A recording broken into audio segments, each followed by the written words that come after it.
Audiobook Academy Biography presents Blaise Pascal.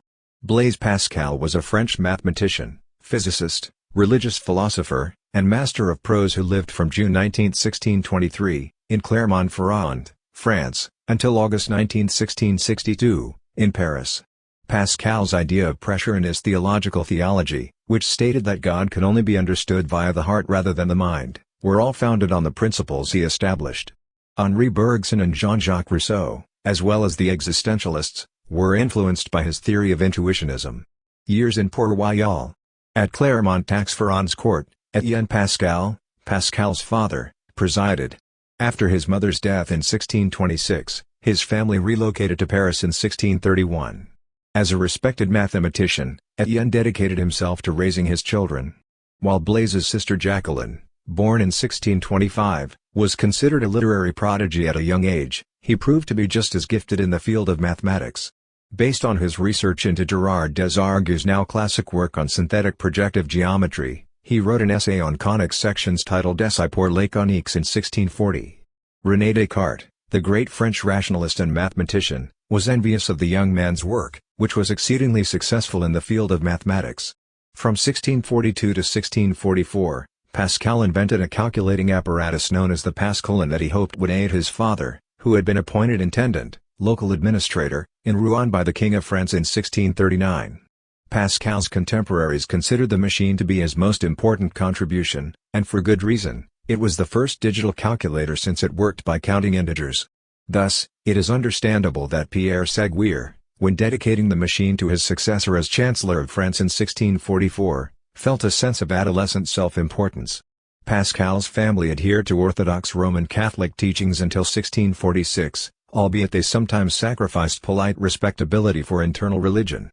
As a result of his father's illness, Blaise was introduced to two pupils of the Abbé de Saint-Cyran, the director of the convent of Port-Royal, who had introduced the austere moral and theological principles of Jansenism into the convent's life and thought. The Roman Catholic Church's Jansenism movement took place in the 17th century. Rejecting free will, accepting predestination, and emphasizing salvation through faith alone, it promoted the idea that only God's grace could save a person. Port-Royal Convent had become the main distribution point for the doctrine. In 1646, Pascal convinced his family to join him in abandoning the world in favor of a life of prayer and contemplation. According to his writings, he served as his family's spiritual advisor, but he was still unable to overcome internal conflicts between the world and an austere existence. It wasn't long before Galileo's and Evangelista Torricelli, the inventor of the barometer, resurfaced in his mind. He decided to test their beliefs. While in Paris and on top of a mountain overlooking Clermont-Ferrand, he replicated and enlarged atmospheric pressure tests using mercury barometers. It was thanks to these experiments that hydrodynamics investigations and hydrostatic studies could proceed. To test the theory that pressure applied to a constrained liquid is transferred undiminished through the liquid in all directions, Pascal constructed the hydraulic press while experimenting. This device relies on Pascal's premise. His work on the vacuum problem, 1647–48, helped solidify his fame. The doctors advised him to take a break from work when he became ill from overwork, but what has been referred to as Pascal's worldly period, 1651–54, was, in fact, a period of intense scientific work, during which he composed treatises on the equilibrium of liquid solutions, the weight and density of air, and on the arithmetic triangle. Traité de l'équilibre de la course et de la pesanteur de la masse de l'air. He created the groundwork for the probabilistic calculus in his final work, a piece of the de la géométrie. His theological doubts began to surface by the end of 1653, and he interpreted the Night of Fire, a profound, maybe mystical conversion, that he had on November 23, 1654, as the start of a new life. He was admitted to Port-Royal in January 1655, but he never joined the Solitaires and solely wrote for them from then on. He never published anything else under his own name again. Les Provinciales and the Pensées, his best-known works, were written during his time in Port-Royal. Les Provinciales. Pascal's 18 lettres écrites par Louis de Montalt, an unprovincial, written in defense of Antoine Arnaud, an opponent of the Jesuits and a defender of Jansenism, deals with divine grace and the ethical code of the Jesuits. Those letters are more commonly referred to as the Provincial Letters, Les Provinciales. These attacks included an attack on the Jesuits' supposed relaxed morality, which they claimed was the weak point in their dispute with Port-Royal. Pascal quotes freely from Jesuit dialogue and discredits quotation from their own works in a spirit of derision or anger, depending on the context in which they are used. When it came to the issue of grace, Pascal's final two letters took a more conciliatory stance, which allowed Port-Royal to sign on to Peace of the Church, a brief truce in the Jansenism controversy, in 1668. The provincials became an instant hit and have remained such to this day. For the first time, bombast and monotonous rhetoric have been replaced by diversity, brevity, tightness, and clarity of style. As the father of French literary criticism, Nicolas Boileau, realized, they heralded a new era in French prose. In addition, their popularity among fashionable, Protestant, and skeptical groups can be traced in part to the ferocity with which they attacked the Jesuits. When Roman Catholicism appeared to represent a threat to the Church of England, they were most extensively read in England. Catholicism has benefited from Pascal's criticisms, and Pope Innocent XI himself repudiated half of the propositions he had previously opposed. As a result, the provincials played a crucial role in promoting a return to inner religion and ensuring the eventual triumph of the ideas set forth in Antoine Arnaud's treatise De la Frequente Communion, 1643, in which he protested against the idea that the profligate could atone for continued sin by frequent communion without repentance. A thesis that remained almost unchallenged thereafter until the French Church felt the repercussions of the Reformation. A more spiritual approach was supported by the provincials, who saw the counter-reformational Jesuits as more concerned with orthodoxy and loyalty to church authority than the provincials did.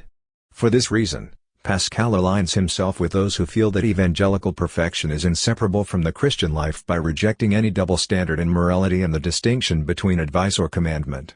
Despite the fact that these beliefs were not novel, Pascal infused them with the intense conviction of a man in love with the absolute, a man who saw no salvation apart from a true longing for truth and a love of God that works ceaselessly toward eliminating all self-love. Pascal believes that morality and spirituality are inseparable. Furthermore, the provincials are a record of his own spiritual growth. After the first few letters, where the tone of sarcasm is more clever than kind, their religious sensibility becomes increasingly polished. Pensée. Finally, Pascal chose to publish his work of Christian apologetics, Apologie de la religion chrétienne, after contemplating miracles and other evidence for Christianity. At the time of his death, the project was still unfinished. The Pensées, thoughts, that have been published by editors are a collection of notes and fragments that he compiled between the summers of 1657 and 1658. In the Apologia, Pascal depicts the man without grace as an inexplicable blend of magnificence and abjectness, unable to discern truth or attain the ultimate good to which his nature aspires. He saw religion as to be venerated and adored because of its ability to reconcile these inconsistencies, which he thought philosophy and worldliness could not. It is possible to overcome the skeptic's indifference, according to Pascal, by using the wager: if God does not exist, the skeptic loses nothing by believing in him, but, if he does exist, the skeptic earns eternal life by believing. The infinite can never be known by a creature unless the infinite has descended to take on the dimensions of man's fallen situation, according to Pascal. An Augustinian theory of allegorical interpretation of biblical types, figuratifs, is applied in the second section, which also reviews rabbinical texts and the persistence of true religion, as well as Moses' work and the evidence that Jesus Christ played a divine role. The third and final section depicts an early church and shows how biblical prophecies were fulfilled. An essay on spirituality, the Apologie. Pascal had no desire to convert someone who was not going to become a saint. While his apologetics have lasted the test of time, Pascal's work is mostly aimed at people he knows and trusts. In order to persuade his libertine friends, he turned to their favorite authors, Michel de Montaigne, the skeptic Pierre Chiron, the Epicurean Pierre Gassendi, and the English political philosopher Thomas Hobbes. Skepticism was merely a step for Pascal. There are others who have attempted to use his principal claim, that man is much more than man, in isolation from his other claim, that man's wretchedness can only be explained as the result of a fall, which history can teach us everything we need to know about. For the sake of preserving their philosophy, they give up a portion of the Apologie's exegesis. As for Pascal and St. Paul, Christ is the second Adam, impossible to imagine without the first, Jesus Christ. Even though his psychological analyses were not sufficient to rule out a philosophy of the absurd, Pascal acknowledged that the convergence of these analyses with the lines of fact concerning revelation was too extraordinary not to appear to an anguished seeker for truth, who cherche ingemescent, as the work of providence. After that, he returned to scientific pursuits. It was proposed that he publish what he had learned about the cycloid curves, a subject on which some of the finest mathematicians of the day had been studying, in order to help the Messieurs de Port-Royal with the composition of the elements de géométrie. Illness in February of 1659 brought him back to his earlier state of mind, and he produced the prayer for conversion that the English preachers Charles and John Wesley regarded so highly after they started the Methodist Church in America. He was no longer able to perform any kind of regular employment, so he decided to devote his life to helping the needy and living a life of asceticism and dedication. There were disagreements, however, about the formulary, a document that the church authorities demanded before a person could be admitted to the Eucharist. He participated in these debates intermittently. Finally, a disagreement with the Port-Royal theologians prompted him to withdraw from the debate, though he did not break up his friendship with them. Pascal died in 1662 after a cancerous ulcer of the stomach caused him to experience excruciating pain. A non-Jansenist parish priest assisted him. Blaise Pascal's legacy. At the same time, he was a brilliant mathematician, an accomplished public speaker in the Provinciale, and an artist in his private notes. Pascal was self-conscious about the breadth of his abilities. In some of the provincials, the relationship between humans and God is treated as if it were a geometrical problem, and it has been believed that this is what kept him from developing the infinitesimal calculus. This is not to say that he didn't benefit from his many talents. His religious writings are based on his scientific training, and his love of the concrete is evident in the stream of quotes he cites in the provincials, as well as in his determination to reject the aggressive method of attack that he had used so successfully in his apology. Thank you for listening in Audiobook Academy. Don't forget to subscribe and smash that like button for more content like this. See you in next video.